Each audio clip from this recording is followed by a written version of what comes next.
boy that was in one of our foster care facilities, the Greenbrier Valley Children's Home at Rupert.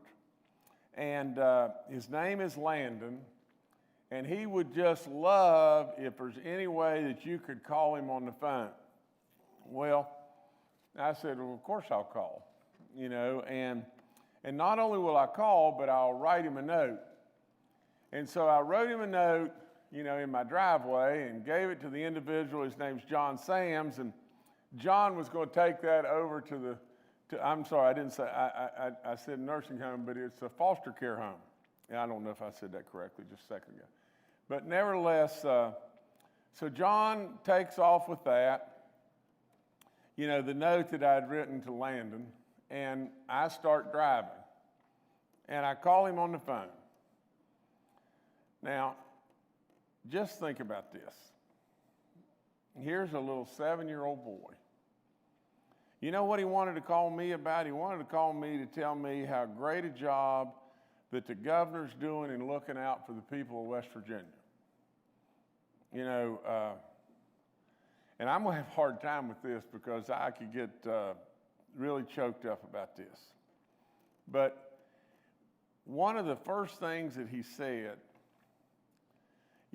like I said, here's a little 7-year-old kid that supposedly watches our briefings all the time. One of the first things he said to me was, Governor Justice, will you please find a home for me? Now listen, and let me just tell you, we got too many foster kids that need homes. I went on to talk to him more, and he's being relocated. But as I understand it, Landon is still looking for a permanent home. Well, I'm asking all West Virginians to search their soul and see if just one great family could think about Landon and all of our foster kids as well. Later on in the conversation, Landon said, you know what I want to be? And I said, what's that, Landon? And he said, I want to be a doctor. Honest to Pete, you think about a 7-year-old kid that is watching our briefings every day and wants to thank me. Are you kidding me?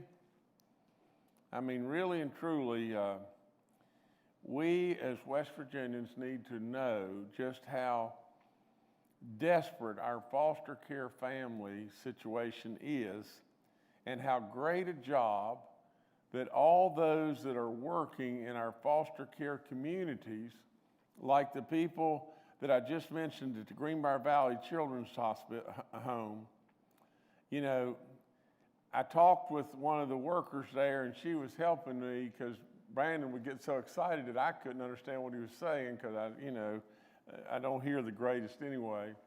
And so, but I told him there, on the call, I said, Brandon, not only are you a superstar now, or Landon rather, not only are you a superstar now, but as you go through your life, you will become such a superstar, it will be unbelievable. I told him I was really, really proud of him, and I am.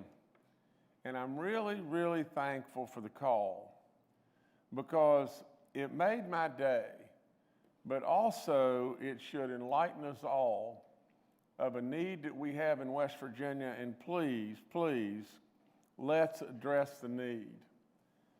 In the last legislative session, we did a lot, but if it's not enough, we've got to continue to do more. We got too many kids that need homes. We got a lot of great foster care parents that are really doing a great job. And we got a lot of workers that are in the foster care community that are doing absolutely fabulous work. So I thank them. And Landon, you just hang tough. I told him to watch the briefing today, and I told him I'd mention his name. I didn't tell him I'd talk about him this much, but they said on his last day, he's getting ready to be moved, and on his last day, he's going to have brownies and ice cream and some kind of strawberry type drink, I don't know exactly what it was, But anyway, I'll be in touch, Landon, and thanks for the call. I want to switch channels